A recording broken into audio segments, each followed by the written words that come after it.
And Right. so Dr. Sebi was someone that was special to the community, and I think the truth deserves to be heard. Have been speculations about his death, and I've spoken to Usha about it. And I asked her, and I want to ask you here, and whatever your answer is, it's okay. The reports came in after he was arrested and locked up that he died of pneumonia. Now, of course, a lot of people aren't believing that because, Dr. Sebi was a man that a lot of people wanted. They wanted to take over. They wanted the money, the notoriety, everything that he had worked for. Mm-hmm. And so is it true that he died from pneumonia? Because you said you spoke to your father the night before he died. I spoke to him about 3 days before he had passed. Okay. And I wouldn't be able to say from that conversation that he passed from pneumonia. No, that's not my belief. Mom may attest to something different, but no, not based on the information that I've obtained. So he wasn't coughing. He didn't have problems breathing when you spoke to him 3 days prior to the report of his death. He was cold, and so yes, there was a cough. I did hear a cough. Okay. He was cold. He was like he was freezing in there, and he couldn't take it anymore. He said he had been on a 2-week fast at the time, and so he was feeling low, and he needed something, and you can tell, But I wouldn't be able to attest that he died of pneumonia. Besides, we had a confession, and so no, I don't believe that. You had a confession? Absolutely. A confession as to like how he actually died, or as to how someone participated in his death. How someone participated in his death. But we don't want to speak names, times, things of that nature because it's an ongoing investigation right now. And I'm very happy that person came to us to let us know what their part was in it and why. And we appreciate that. But it's an ongoing investigation as to what happened. And no, it wasn't pneumonia. Wow. It may have been the symptom from what was done, no doubt, but there was intrusive factors. This is the first time I'm hearing this. I mean, we've had conversations, and she would not speak of this, and I expressed to her that I would ask on the air, but I didn't know that she was going to say this, and this is wow. So, as rumors were spread about him being murdered, this was a murder. In my book. Okay.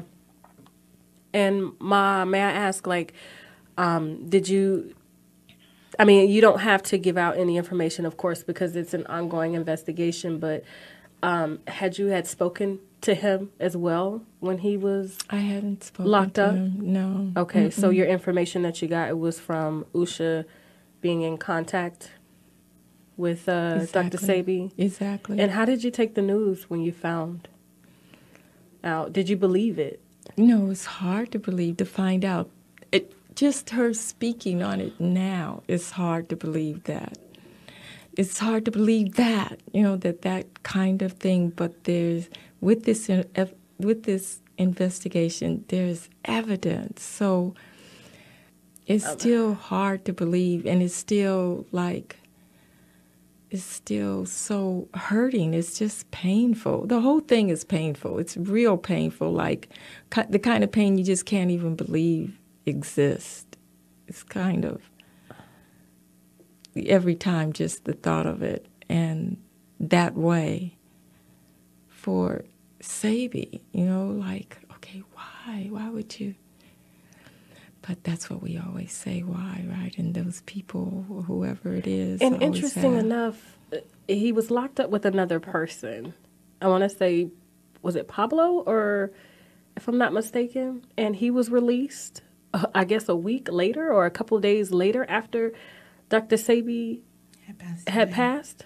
That is correct. Just walked out. So it was literally 2 weeks of those two being locked up together. And Dr. Sebi was stripped of his cash, in every single thing. And we saw the video of him being taken away, and he was on the back of the truck, and he looked, you could tell he was just over it, what was going on.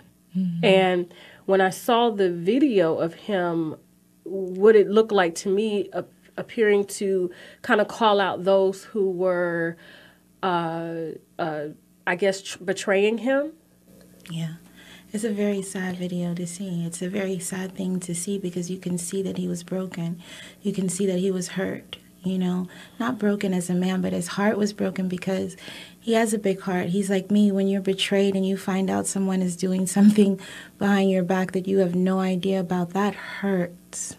It hurts and it breaks your heart when you find out that people are doing things against you to prevent you from sharing what you share with the world. And give what you give. And to give of yourself your whole heart. I don't care about this money thing. Forget this money thing, the product and selling it in the internet and all. He gave of himself. Him.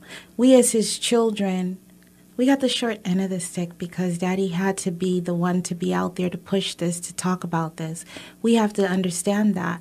But we got the short end of the stick. We had to allow that because we knew the importance of this and the fact that he had to give this message. So to sit back and see his hard work, everything he did, everything he worked for, to just turn such a corner for him, we were not part of his chapter at this juncture. This was his final chapter, his third chapter. We were not part of his chapter by this time. They had already separated, and so there was a lot that went on in his life that I'm sure he was speaking on, but we can't attest to that because we weren't part of that, part of his journey. What were his last words to you on that phone call when he was locked up? I know someone's trying to kill me, so I refuse to eat the food in here. I'm not touching this food. That's why I'm fasting. Shit. A lot of this, I'm sorry, Mommy. Oh my gosh. Oh, I'm so sorry. It's in the bathroom, some tissue.